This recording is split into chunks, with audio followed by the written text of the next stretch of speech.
זה המצלמה שלא הקליט שם.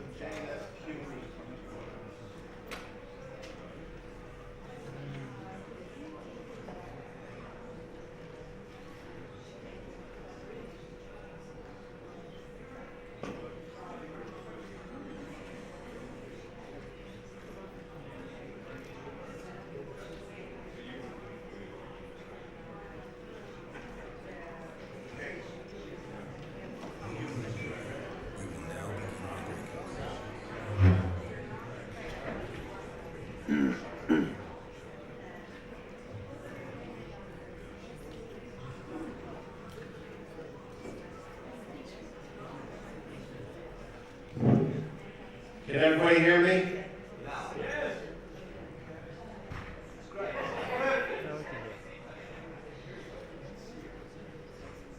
You're not missing anything.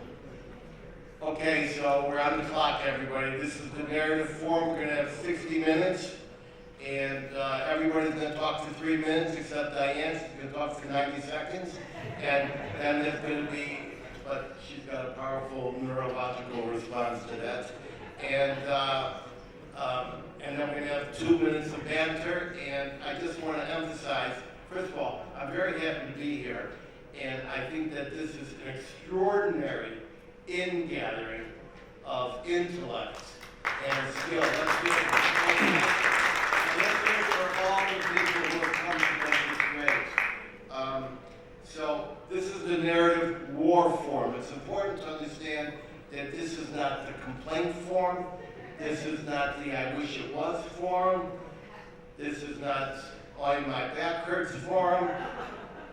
This is the war form. So everything we're talking about is completely tactical. We're going to come out of here with ideas. I'm going to start, and then I'm going to move to our wonderful panelists. So I just want to say that narrative is very important because since the Council of Nicaea in 325, the Jewish people have been afflicted by lies and persecuted for falsehoods.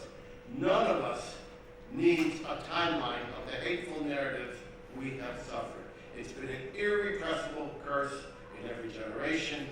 Narrative plague results in Jewish casualties and suffering, sometimes local, sometimes regional, and in recent decades, as we have seen, I'm so sorry to say, the impact has been global. We can't stop the predation of history, but we can organize to constraints. We need a quick reaction force. There are many people going to be talking about various types of quick reaction forces, which can neutralize falsehoods with highly credible, rapier-like and condensed messages, which are broadcast universally with the speed and force of a Google AI reply. This means minutes. To do so requires a battle-proven cadre of fact warriors and a muscular response mechanism, and then a global dissemination apparatus. I'm talking press releases, a Wikipedia platoon, a bots battalion. Don't be afraid of bots. They're using bots against us. So we have to use bots back. So there are going to be good bots and bad bots. We need statements, forceful statements. We need social media and so forth. In short, we need to create the globally recognized fact-check address. A fact-check address for Jewish and Israel fact. And so I have proffered an idea to create 3 fact-check mechanisms. One will be called Fact-Check Israel, one will be called Fact-Check Jewish, and one will be Fact-Check Holocaust, and Fact-Check Zionism. And when we answer the aspersions, we will keep it short. We will keep it 1 to 3 sentences short. Now we're going to discuss a lot of facts today, and I have to tell you, we can't reveal everything that we know, or everything that we think, or everything that we plan, but we will do our best. And so I take it now to our to my extremely talented co-chair. I'm taking it to Fleur Hassan-Nahoum, and she's going to talk about a nerve center. Let's hear for one of our First of all, it's really wonderful to be here, not just for the people on this panel who are all wonderful in their own fields, they all do so much, but many people in the audience, I'm very proud to say, that are fighting the war every single day. And you're still here to listen to colleagues, to figure this out together, and I think that's very, very important. Now, I want to say something controversial, and that is that it shouldn't be about tactics, Erin. It should be about strategy. And the main problem that we have is that, A, the government of Israel, successive governments, I'm not talking about any government in particular, have not realized yet that we are in hybrid warfare. Hybrid warfare is kinetic warfare, military warfare, but it's also the narrative of words, which unfortunately nobody has decided up on top that this should be part of our national security doctrine. It has not been decided, and therefore the solution has not come about, and all we have right now is a disjointed many solutions, most solutions, by the way, coming from the bottom up, like most people at this table. It's all bottom up, like many of the people in the audience. We have about 4 Israeli government ministries all doing an aspect of Hasbara, terrible name as well, but that's what they call it. We've got no real resources and certainly no strategy for the resources that do exist. And when there's no strategy, all you do is tactics. Now, imagine this. We are fighting a war. Now, imagine this for a second. We have the IDF, and the IDF doesn't have a chief of staff, or as you Americans call it, a joint chiefs. Nobody in this country has ownership of the narrative warfare. Nobody in this country is the general or the top general. There's no hierarchy. There's no unified messaging. There's no strategy, as I said. So imagine that we took it seriously, that the government decided that this should be part of national security doctrine, and that we created a mirror image of the IDF for the narrative war. What would that look like? We would have a hierarchy, like I said. We would have a department, legal. We would have a department, cybersecurity. We would have a department, maybe bots, maybe not bots. Dr. Ellie David said this morning that we should use bots defensively, or we should use AI defensively and not offensively. Whatever it is, somebody has to make a decision. Somebody has to own this. And until we do, I hate to say it, we are an army shooting in different directions, all trying our best, but not really moving the needle. And I've been shouting this from the rooftops for 2.5 years, and I hope that we will be able to put enough pressure on the next government that comes along to take this as seriously as it should be taken. They can't beat us militarily, but they're doing a hell of a job of delegitimizing us. Thank you very much. Thank you for that excellent thought. You were talking not about a small office or a small operation. You were talking about a nerve center of types. Are you thinking that this nerve center will be staffed with dozens or scores of people? Well, first of all, the thing I want to say, you're absolutely right, I'm talking about a nerve center, but the nerve center has to be depoliticized. Because unfortunately, if the narrative warfare is political, then you're not going to get the best people, you're going to get this one's cousin and this one's uncle. The best example in this country for a depoliticized authority that does amazing work, and I know this is a special envoy for innovation, is the Israel Innovation Authority. So my idea is to depoliticize the solution to the narrative warfare and create an apolitical, funded by the government, but not run or managed by politicians, but managed and run the top experts in the world. For God's sake, we created Hollywood. Don't tell me we can't beat everybody else on storytelling. We can and we should. All right. I want to pass it now to Jeff Kahn. Jeff Kahn also has some very important thoughts about nerve about this in the present tense, but I can tell you narrative war, information war, has been part of warfare for many generations. Colonel Kemp is sitting there, and he knows that.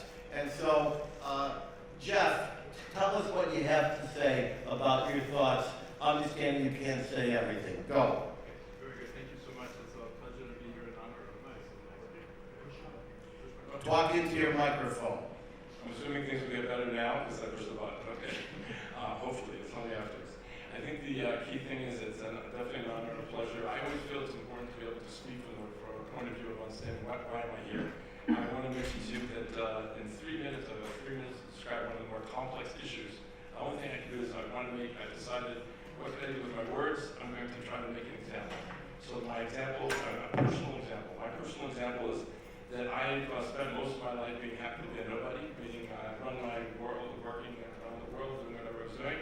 Wasn't interested in being a card-carrying member of anything. On October 7th, my mind changed. I'm a father and a grandfather, and I was very proud about being a father and a grandfather, and I was worried about the future of the Jewish people, and personally my own kids and my own grandchildren.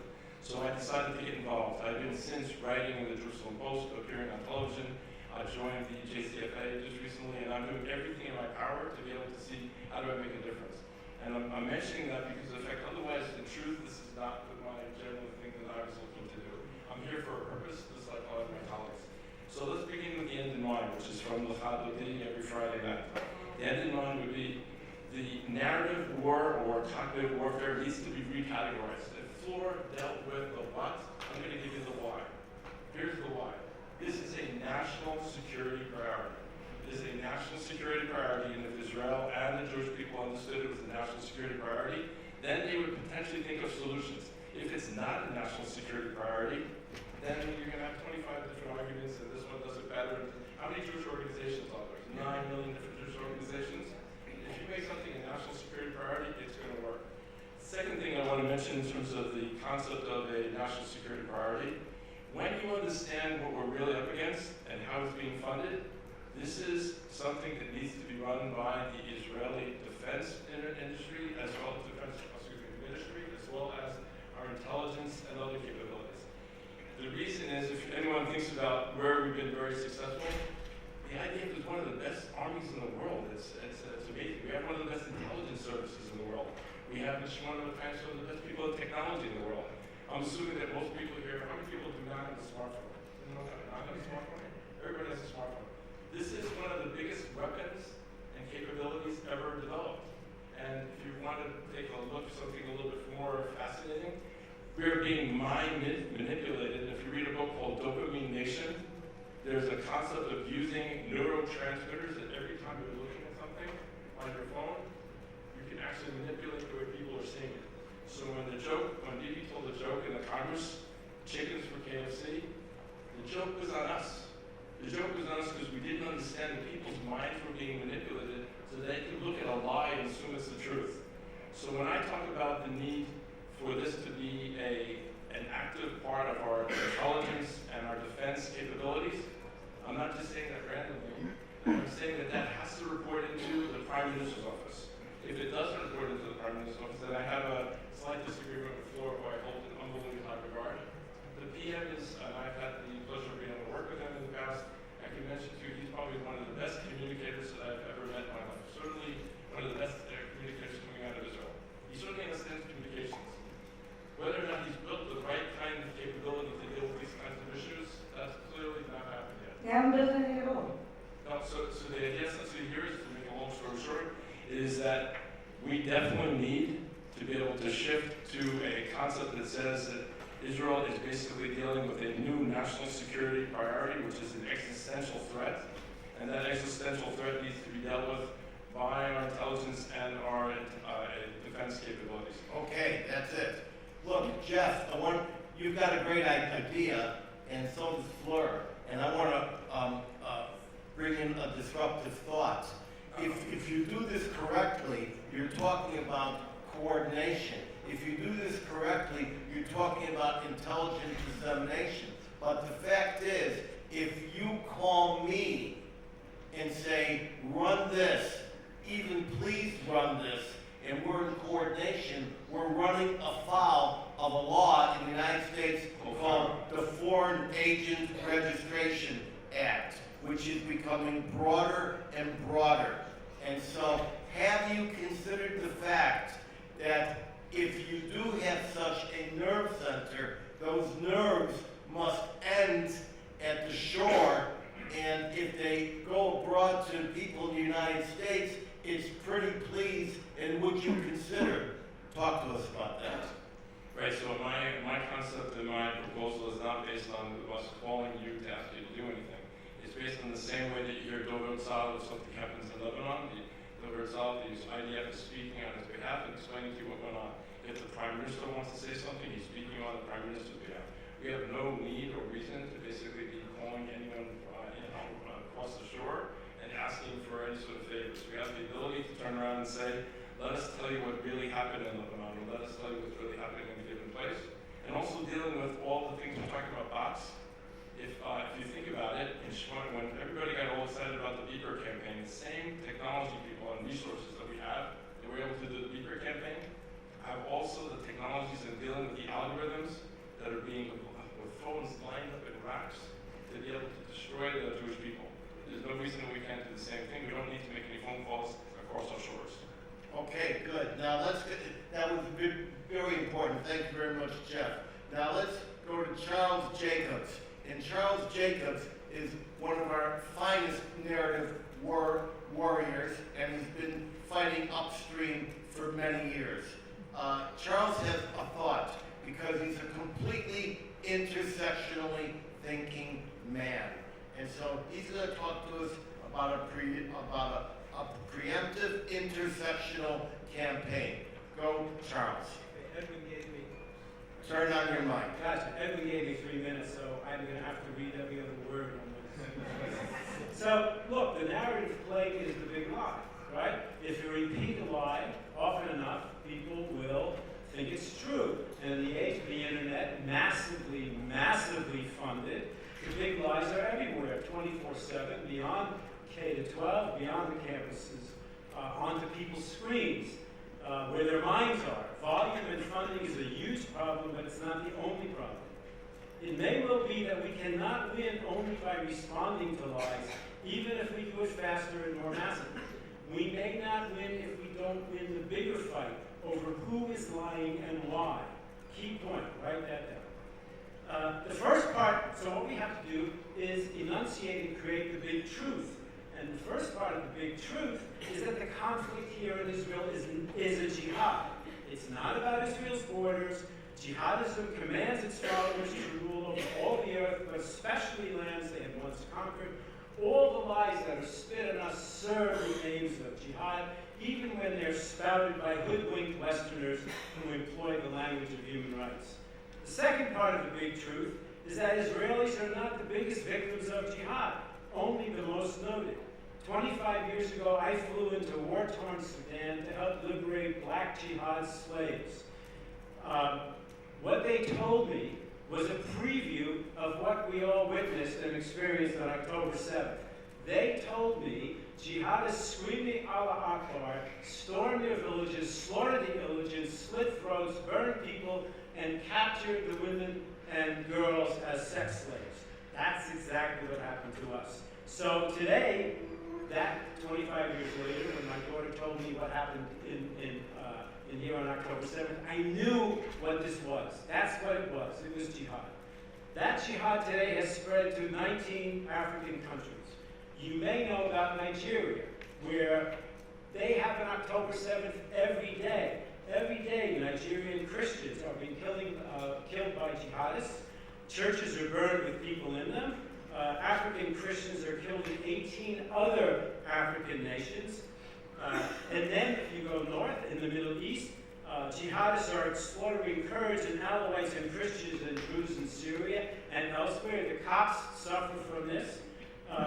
Muslims who don't want to be on Team Jihad also get it in the neck. The Hindus of India haven't ever forgotten the mass slaughter by jihadists. And in Europe now, finally, maybe too late, maybe not, they're waking up and there are resistance groups in Europe. We are not alone. We all are sad here because we think we have been betrayed by people we were told were our friends. From the left, you know, the Black Lives Matter and the women's groups and the feminists and the Latinos and the Democratic Party, they all stab us in the back after October 7th. From the right, we're losing maybe half of, God forbid, half of the right. I don't think that much, but we're losing them. So I think that what we ought to do is understand that we are all in the same boat with tens and tens of millions of people, and recognize that. And the two things to do is rhetorically, this flips the narrative, makes us feel good, and morally, we have to be with these people because that's who we are. So I would say to us, don't mourn, organize. All right, Charles, those of us like Charles and myself who follow the Christian genocides know for a fact that there's an October 7th every week in Africa, primarily or organized by 3 Islamic groups. Now, Charles, you were thinking of different ethnic groups that you would combine into this common voice.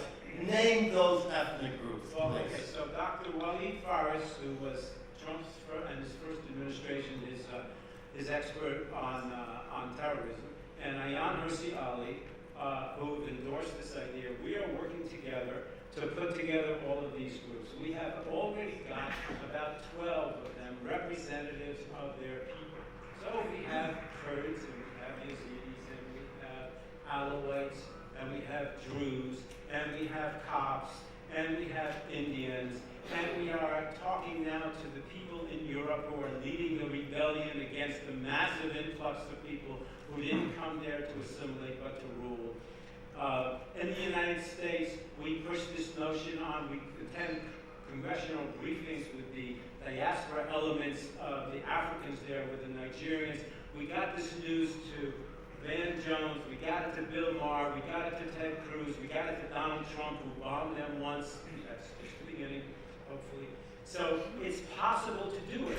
It's a lot of work, but there are millions and tens of millions of them who, and each one of them thinks they're fighting one thing in the world, when what they're fighting is one tentacle of a global jihad octopus, and we can do this. All right, Charles, thank you very much. Let's hear it for Charles. Now, ladies and gentlemen, if we do everything right and we get it done and we start tomorrow morning, it will take us a generation to fix this narrative problem. I'm going to say it again. If we do everything right and we start tomorrow morning, it will take a generation.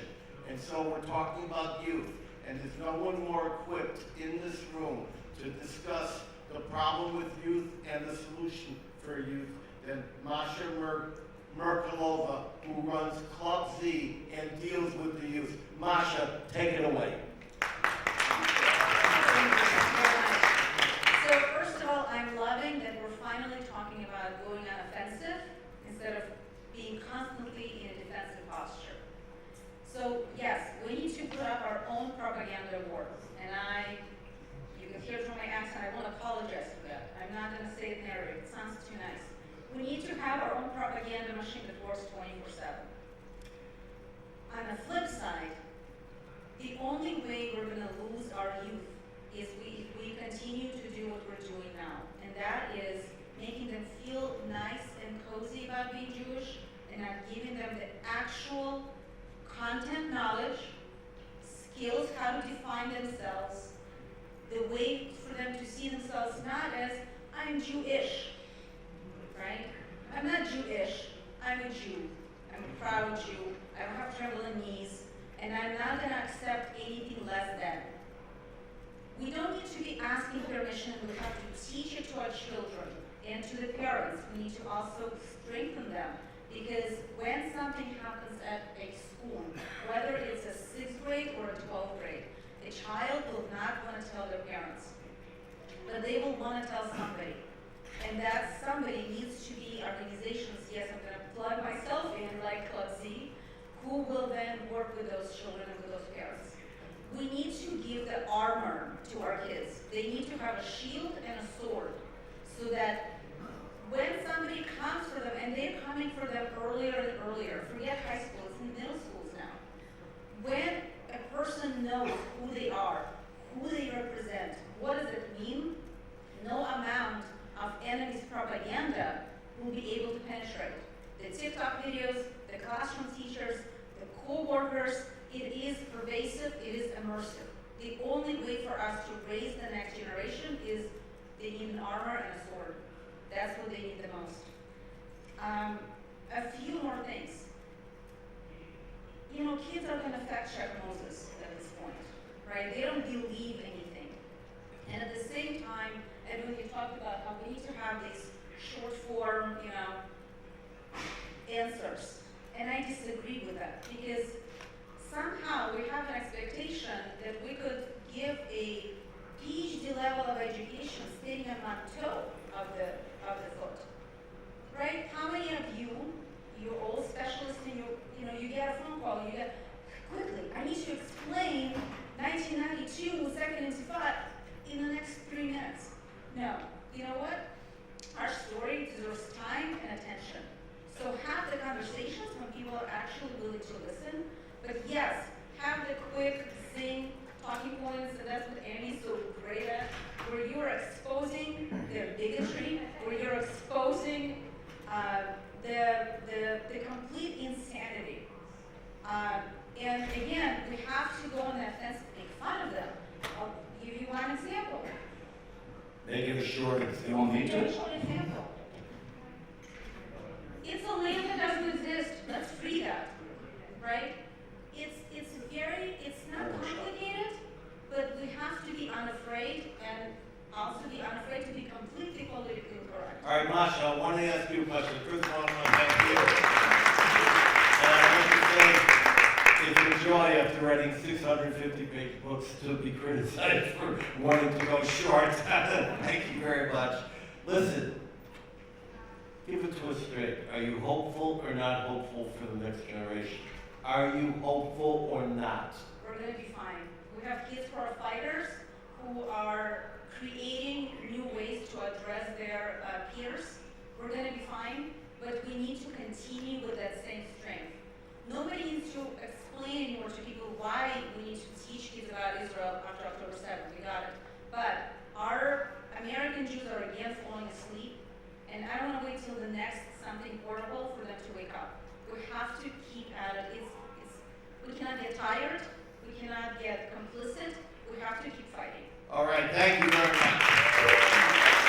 All right, ladies and gentlemen, now we're going to go to a guy, a young man, Shabbos Kesselbaum, who arose out of the chaos of the Dumpster. Kesselbaum, I've got double vision. And he arose out of the chaos of the pro-Hamas campus agitation. And he's got some ideas, since he's such an expert on the campus, is what we could do to address what's going on there preemptively. Go, Shabbos. I appreciate it. Before I begin, I know I only have 3 minutes, but thankfully Ben Shapiro was told me I talk too fast. That will come in handy. I would say that being back here in Israel, in particular at the JNS conference, very much reminds me of Exodus chapter 3, verse 5, when God tells Moses, Shal Ma'alech and Ma'alech, to take off the shoes from your feet, to walk Yad Kodesh, because this is holy ground. And after being here in Israel really only for 24 hours, and meeting in particular the young soldiers outside in the building here, meeting the young activists who have taken the ownership and future of the Jewish people into their hands, this is very clearly Yad Kodesh too, and I very much feel that I too have to take off my shoes. And I think this kind of connects us to our campuses, because on October 6th, if you were a young American Jew such as myself who wanted to learn about Jewish heroes, you would open up the Tanakh and you would learn about Daniel or Samson or David or Moses. And post-October 7th, instead of opening up your Tanakh, which you can still do, but if you actually want to meet the heroes, all you need to do is book a one-way ticket on El Al and walk the streets of Jerusalem and walk the streets of Ramallah and walk the streets of Tel Aviv, and you will see actual Samsons and Deborahs and others.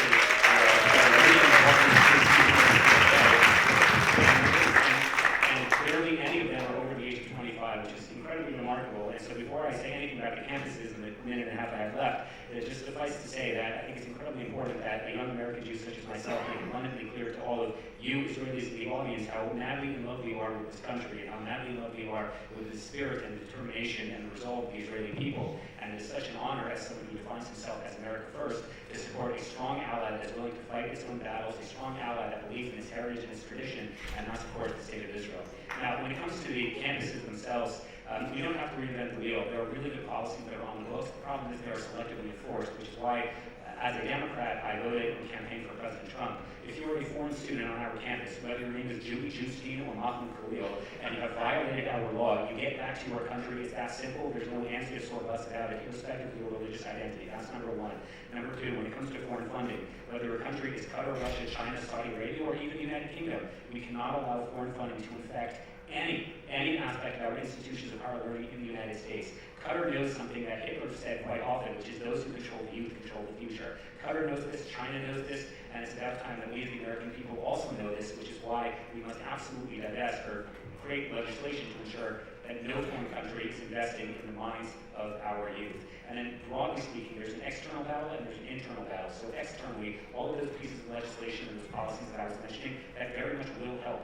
President Trump made a tremendous difference, not because he passed a single piece of legislation, but because he simply enforced the laws already on the books, which is why we're not seeing candidates anymore. It's the reason why, even according to the ADL school reporting, physical assaults against Jewish students on campuses have plummeted by more than 70%.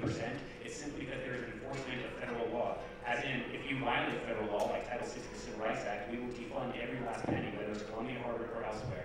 And then the last thing I will say is, internally as a Jewish community, if you are a Jewish donor and you are investing and putting your money in an institution like Harvard, Yale, or Columbia, you should have your head examined. I don't think you are fit to be raising Jewish kids. What is far more important rather than investing in anti-Semitism is investing in philo-Semitism, making sure that your kids have an appreciation for the making sure that there's not a single American Jewish kid today going to public school because their parents can't afford Jewish day school. Every single American Jewish kid gets to go to Israel at least once on a fully sponsored trip. Every single American Jewish kid gets to go to Jewish summer camp, fully sponsored. That's how we get through this moment. It's not All right. Ladies and gentlemen, that's how you put 10 minutes into a 3-minute presentation.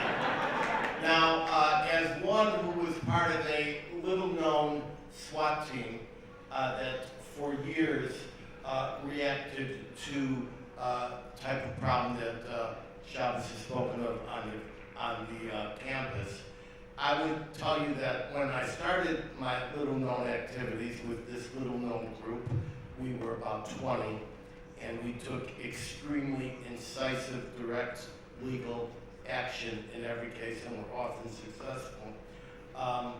It was about one a month, and in terms of campus crisis, and then it became one a week, and then it became one per hour. So Shabbos, let us say that we had a dedicated group that was monitoring this. Do you have any thought about the scale of thousands of universities and thousands of incidents that could have, do you have any idea about the scale that would be needed to monitor and react? Well, in theory, that's what the ADL is meant to do, but whether it's effective or not is a conversation for another time, although it isn't. I would say this. None of us think the ADL is going to do anything. I would say this. Number one, litigation absolutely does work. I mean, I can use Harvard and Columbia as two really good examples. The reason that Harvard adopted the International Holocaust Remembrance Alliance definition of anti-Semitism is not because Claudia Gay and Alan Garber came to their senses, it's because we sued them. Them adopting a third-party monitor to ensure they're in compliance with Title VI of the Civil Rights Act is because we sued them. Them adopting an official partnership with an Israeli university for the first time in its 400-year history is because we sued them. So litigation actually does work and has real concrete effects. I'm very excited about that. I only have 30 seconds, stop talking. You can come to the end. Now I lost my train of thought. Don't applaud, you're taking his time away. But I forgot what I said. God damn it. Whatever, litigation works. Oh yeah, I don't know if this guy. I'm very proud of the fact that there are 9 cases brought by American Jewish students right now. Columbia, UCLA, Yale, who actually said it Keston Valley Harvard as legal precedent. So again, litigation actually does work. And one of the things that bothers me about the American Jewish community, AJC, APL, WZC, is oftentimes they'll talk about young people, particularly young American Jews, and they'll say future Jewish leaders. That is such a total bullshit. They are not future Jewish leaders. They are current Jewish leaders, and in many cases, they're doing much better work than the actual on-paper Jewish leaders are currently doing. They're the ones who are suing their universities. They're the ones who are testifying before Congress. They're the ones who are in meetings at the White House, and it's about time that we give them the resources, financial and otherwise, to support them. So litigation works. I think there are already a lot of great organizations that do that. So Brooke Goldstein, who's somewhere here, she does that. National Jewish Advocacy Center, Mark Goldfeder, he does that. The Brandeis Center does that. Catholic Defense and Doors does that. Ultimate Vogel. There really are tremendous litigation firms, but we should encourage young people that if you have your civil rights violated, whether you're Jewish, Christian, Muslim, black, white, gay, straight, yes, you should absolutely hold institutions of higher learning accountable. And thankfully, we have a president who recognizes that the expenditure of federal dollars is also a representation of our values. So if you violate the rights of American students, we are not going to fund you. All right, let's hear it.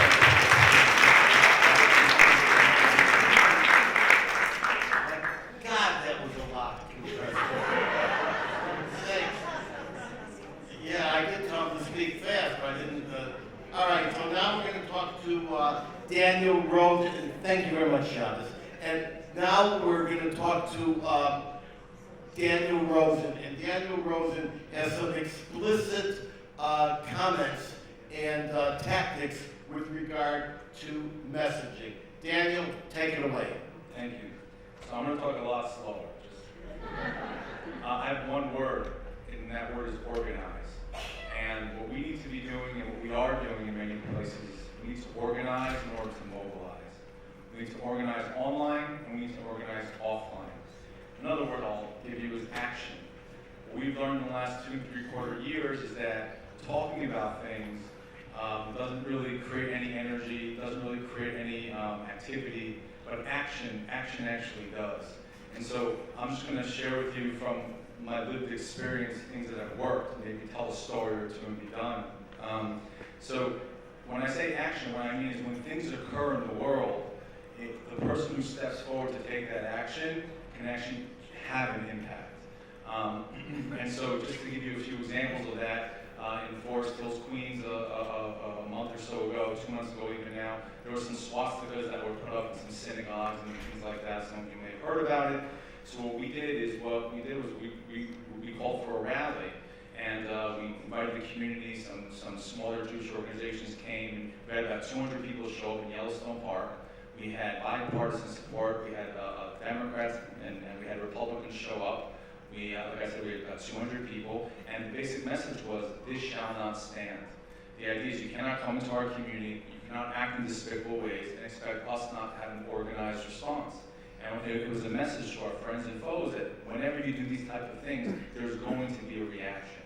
So that was an example, and from that we got tremendous press, Channel 2, Channel 5, Channel 7, Channel 11, New York Post, AOL.com, AM New York, front page, it's a local subway newspaper. They all came, it was Mother's Day, they all reported on it. That's how you create some type of impact. That's how you let hundreds of thousands of people know, of what's going on. So that's one example of act. So it's about action. It's not just all incoming. What do we do? Oh, you this, oh, you that. No, something happens, you react. Another one quick example, and I'll turn it back over to you, Edwin, which is we just recently, there was this business in Brooklyn, in Park Slope, called the Co-op. Have any of you heard of it, the Co-op? And so they did this BDS action where they kicked out all the Israeli businesses out of the Co-op. Our reaction to that was we called OSEM, and they donated to us 6,000 bags of bamba. And what we did was we did this thing called the Bamba Brigade. And we had 25 locations across all 5 boroughs, handing out the bamba to random people, Grand Central Station, the Co-op, Times Square, and 22 other places, with a sheet of paper explaining why BDS is bad and why, and educating people on it. So these are 2 examples. I can go on. We'll stop there. Those are 2 examples of not just taking things lying down, and it's about taking action in the moment. And I want to share one last hopeful point, which is this: there are things happening today that are different today than they were 2 years ago. Our enemies, we all know just how organized they were. How immediately on October 8th, they were organized and deployed. We were not. When we took the Agency for Jewish Life, okay?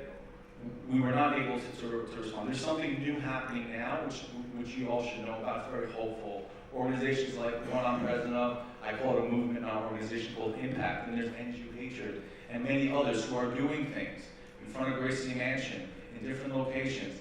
And so there is something happening that's new and exciting, and you should all know that it's hopeful. So thank you. All right.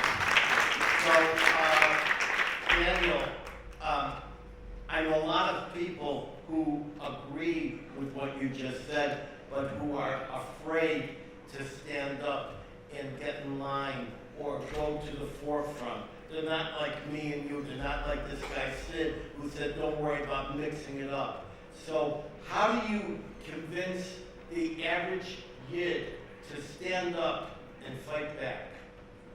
So there are lots of ways that you can act, right? So what I didn't get a chance to tell you is that we want to organize online and we want to organize offline. So organizing online means joining, you can join Impact, right, if you want, or basically on social media. Someone here talked about the phone being such a powerful tool. So you can do things online and your voice can be heard. The key though is to have us working in a coordinated way. That's really the key online. But I would say back to that person who's kind of scared or whatever, say, look, we're in a war, okay? And if we care about our children and we care about our grandchildren, we have to recognize that and we have to act. And if you want to just put your head in the sand and not act, that's certainly your choice to do. But just understand that sometimes you have to make a decision if you're going to act or not. Well, Daniel, maybe it's not their choice to do. Maybe it's their obligation. What about that? I can't agree with that statement. Okay. Army? Go ahead. I think that we also need to flip the narrative on the obligation. When you tell anybody, but especially a teenager or college students, you have to stand up for Israel, you have to speak up. Why? They've never been to Israel, they don't have a strong Jewish identity, etc., etc. You have to flip it. First, you need to build them as strong Jews, everything that Shabbos has been talking about, make it a positive identity. And then they're not standing up or speaking up or defending Israel. They're defending their own rights as a Jew and as an American. Once you stand up for yourself, for your dignity, for your honor, for your self-respect, then you add the fact that there are 15 million Jews. How cool is that, that your voice will actually make a difference? There's 350 million Americans. Whatever I do is not going to make a squat of difference. All right. Masha, thank you very much. And that's very important. It's important for all of us to stand up and make sure we're not alone, but everyone to the left and right of us comes with us. All right, so now, ladies and gentlemen, it's about money, and you know it. This stuff is funded, and we know who's funding it, and we know how they're funding it. Now, as one of those, I guess I was one of the first, way back when, some years ago, I took on and took down the Ford Foundation and got them to stop funding the anti-Israel groups, the Durban groups, the boycott groups, etc. They came back and they're funding it more. But the fact is that there's a man who is the preeminent tracker of the NGOs, and this is a guy who is responsible for uncovering those who are doing the misdeeds and financing the misdeeds against us. And so I want to give you Gerald Steinberg from NGO Monitor. Gerald, tell us what you know. When you've already taken all the wind out of my sails, you said the summary, but I'm going to do it again.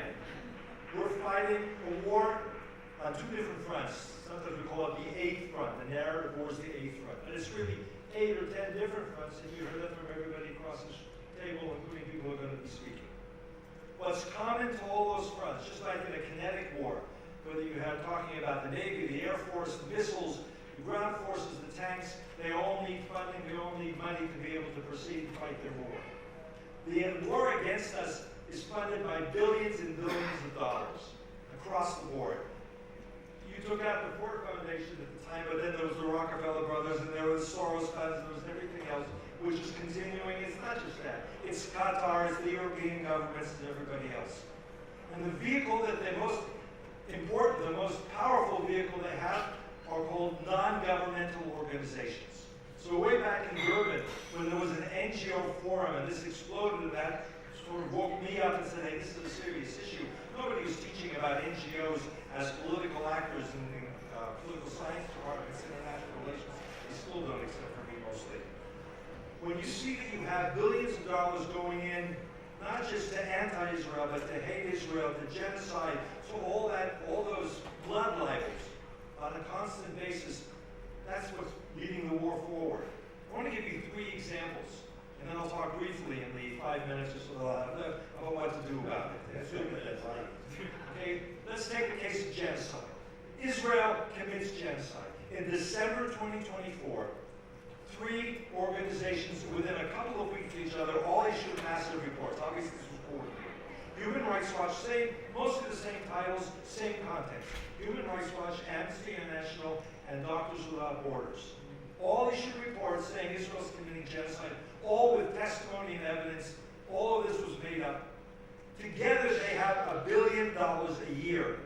Sorry, $3 billion a year. I underestimated. $1 billion here, $1 billion there. In funding, which means they have hundreds of staff members. They have access to millions of social media followers.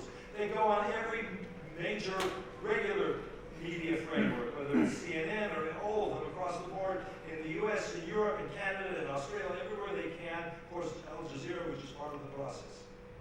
They're able to buy their influence. And they've all been bought out. They've all been kidnapped. They've all been hijacked. The Doctors Without Borders is an interesting case because Human Rights Watch was out there 30 years ago, they were hijacked. Amnesty, roughly the same time. 15 years ago, the Doctors Without Borders went from providing humanitarian aid worldwide to being a leading propaganda firm. And we can see the names of the people who were brought into the system in these black boxes of NGOs. Another, and that's itself $2.4 billion a year. Second example, very quickly, you remember Nick Kristof and the dog rape story in the New York Times? There's an NGO that orchestrated this completely from beginning to end, it's obvious, called Euromed Human Rights Monitor. They're allegedly were based, they claim their registration is in Switzerland. Their funding is completely non-transparent. They claim to have 32 staff members. 32 staff members means you gotta have some money. They put out these stories, they sell, they market the lies that Nick Kristof from the New York Times puts on his newspaper column, the opinion column, they call it. That takes money. The third example, very quickly, I think it was mentioned the day after October 7th, 8th, 9th, Students for Justice for Palestine held a Zoom conference with over 200 representatives. There were over 200 branches of SJP that were ready on October 9th with posters, with messaging, with encampments, with the whole package. Where's their funding coming from? They claim to be volunteers. That's obviously not true. That's obviously a lie. They have full-time careerists in hundreds of campuses, not just the US, but in Europe. Where's the money coming from? So we know in the case of some organizations where it comes from, which is 501c3 and donor presentations, and also a lot that's hidden probably from Qatar and other governments. All right, Gerald. I'm going to finish with a sentence before you ask me. Okay. What do you do about it? Change the rules. These are not charities.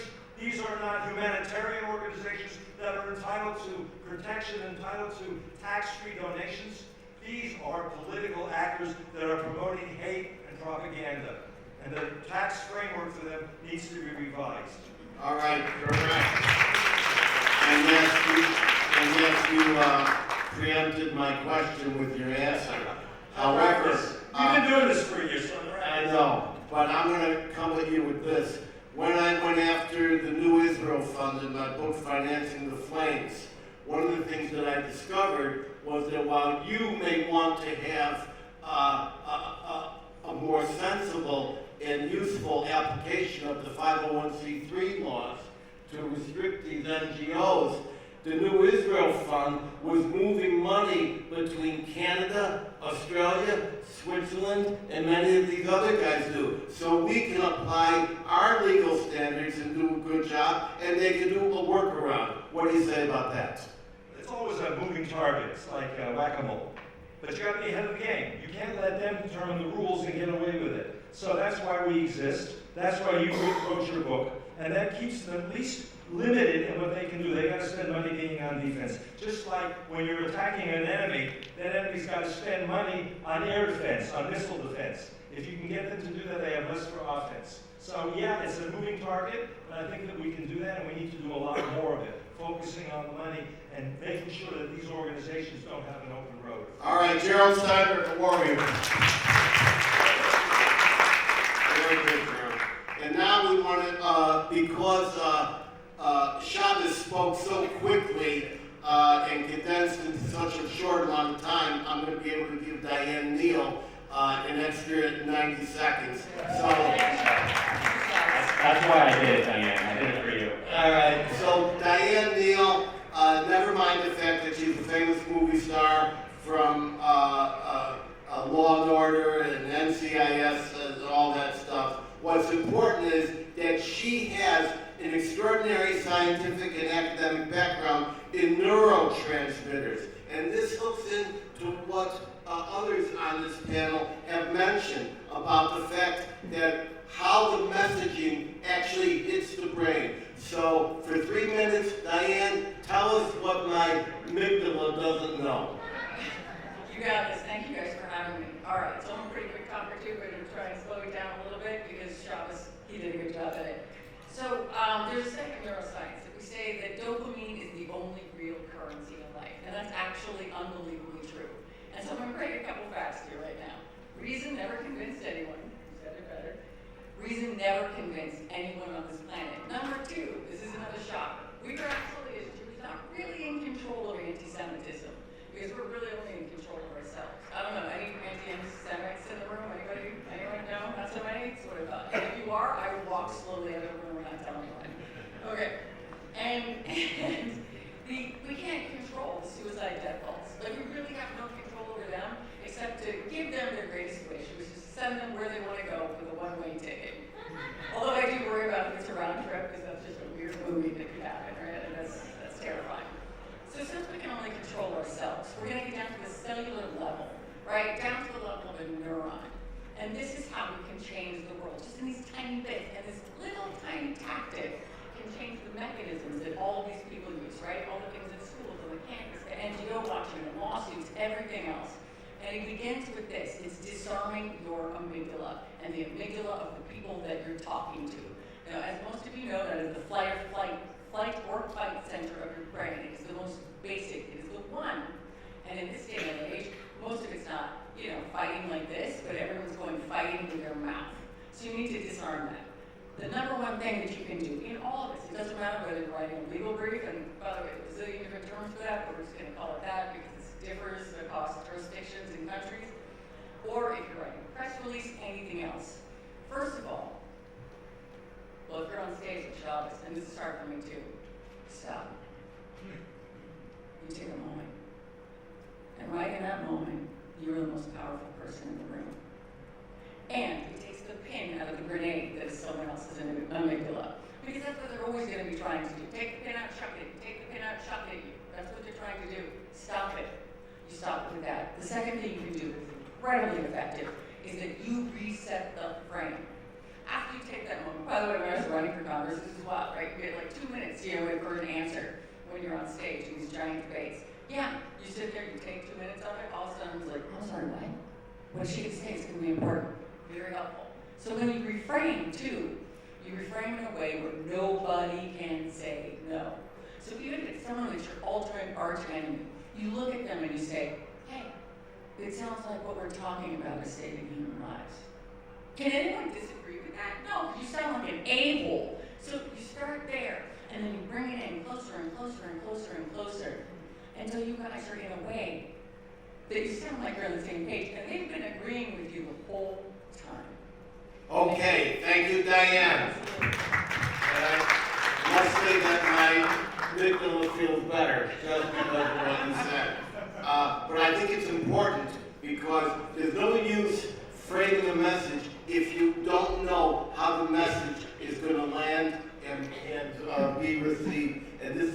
subject we need to know more about. So now, one of the things that we're plagued with that is part of the narrative war, is the economic war, the boycott war, the BDS war, and this impacts small shopkeepers and giant corporations. People want to do business with Jews, by Jews, with Israel, by Israel. And so there's no one better to discuss this than Kenneth Abramowitz, the author of The Multi-Front War. My friend, Ken, tell us what we're going to do to combat the boycotts. Go, Ken. Okay, Let's hear it. Thank you very much, Edward. I want to mention 3 things in 3 minutes. Number 1, before I discuss economic warfare, which is point number 2, first I have to preface it by saying that I monitor 7 forms of warfare. So physical or kinetic war, obviously, chemical, biological, number 2, cultural war, which is what many of us have been discussing, number 4, economic war, legal war, demographic, and cyber. So those are the 7 forms of war that I monitor in my book and on my website, SaveTheWest.com. Number 2, let's focus on economic warfare. Economic warfare usually goes hand in hand with cultural and legal warfare. Just because I segment them into 7 different portions, that doesn't mean they don't coincide with each other. So usually what happens is in economic war, first you denigrate somebody and say that they're subhuman, and then you say, well, now we can boycott them. So that's how, or sue them. Now I'm going to focus on economic warfare from the Greens, what I call the Greens, the Muslims, and in particular the Muslim Brotherhood on the Sunni side and Iran on the Shiite side.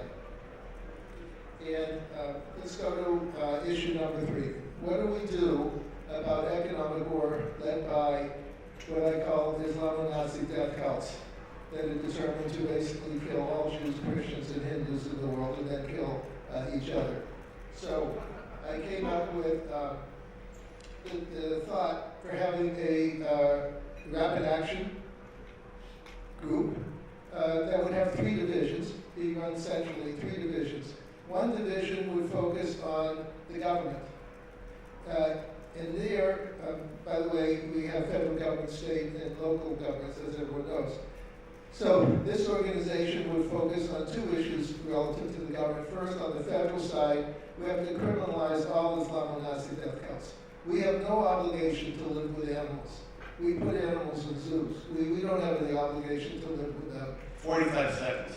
And number 2, we have to encourage our government, federal, state, local, to basically boycott the boycotters. If anyone wants to boycott any Jews or Christians, the federal, state, or local government should boycott them. Also, we should have a legal committee, maybe 10 lawyers, consortium, 10 or 20, to criminalize incitement to genocide. I don't think anyone has a right to incite for genocide. We have to start locking up or deporting an awful lot of people on that issue. All right, we're going to go over by a couple of minutes. Thank you, Ken. And I just want to say, I always carry the Genocide Treaty with me, and I started a global initiative some months ago called StopGenocideAgainstIsrael.com, and I've informed people who were not aware of it that the International Genocide Treaty has actually been written into American law, Canadian law, and British law, and you can report these people for violation of genocide and calling for the destruction, the verbal destruction of a people, which the BDSers are constantly doing, is a violation. And the United States, that's the Foxfire Act, and we give you the names and numbers of the people to call, and Ken is in favor of that. Thank you very much, Ken. And so now, I think it's very valuable that we understand the value of ridicule, of comedy. It's very important because when comedy cuts across all the facts, and you can never recover wanted someone who could actually contribute on the topic of how did you get on this panel? I'm just here to lighten it up, and with my God, chatty, such a chatty guy, am I right?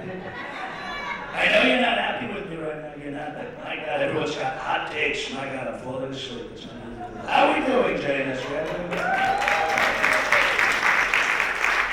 Maybe we could ask me earlier, we gotta lighten everybody up. It's so heavy. And I know I said this, Israel and PR, we don't know what the F we're doing. But I'll say this. I do think one word is missing from the conversation, and that word is discernment. I think that in this conversation, first of all, what I like to contribute in the form of comedy is I think comedy is a way of showing and not just telling. Comedy can be very clarifying. It can illuminate the essence of someone, and in addition to combating every lie, I like to focus on exposing the liars. And that way, everything that comes out of their mouths is invalidated. It can be very exhausting if we define ourselves and our reactions by every single smear and lie that's out there. We're automatically on defense. I would much rather focus on being, unapologetically proud of who we are, what we stand for, what we do, than constantly apologetic for what we're not. All right, that's it. We have to, wait a second, ask the person, I'm not joking, you're not gonna cut me off. Edwin, you wrote a 650-page book, I can speak for 1 more minute, okay? I've sat here so long, I have to pee, we're gonna keep going. Am I right, people? Do we want to go over more? You see, I have the people that love me, millions of people that went black, millions of people, and I love the black. So I think focusing on being proud, as Shabbos said, philo-Semitism, giving people a reason to stand up for being Jewish rather than just telling them to. I think for a lot of people in the October 8th moment, they were adrift. Maybe they had a bar mitzvah, but what are they supposed to be fighting for? And you have to remember that we get a little paranoid about all this ignorance out there. Don't confuse ignorance and hate. Make discernment and distinctions between those nefarious evil people pushing dangerous pathologies, pushing evil and lies, and those massive amount of young people who are falling for it. Most of them don't care even as much about the lie or even the Palestinians they claim to be advocating for. They care about themselves and the need to feel virtuous and oriented towards something. All right. And you had 1 more second, everybody. Just a minute. This is an Israeli conference. Everything's running late except for this one panel. When you engage with these young people, I find listening to them and listening to their ignorance without judgment, you find that very quickly, they genuinely, some of them believe Israel is this Nazi fascist state. Why shouldn't they stand up against it to feel virtuous? If this was World War II times and they were standing with the Jews, they have believed that narrative by evil people who pushed it. Expose the evil people and engage with those falling for it. It will change some minds. Anthony, you're done.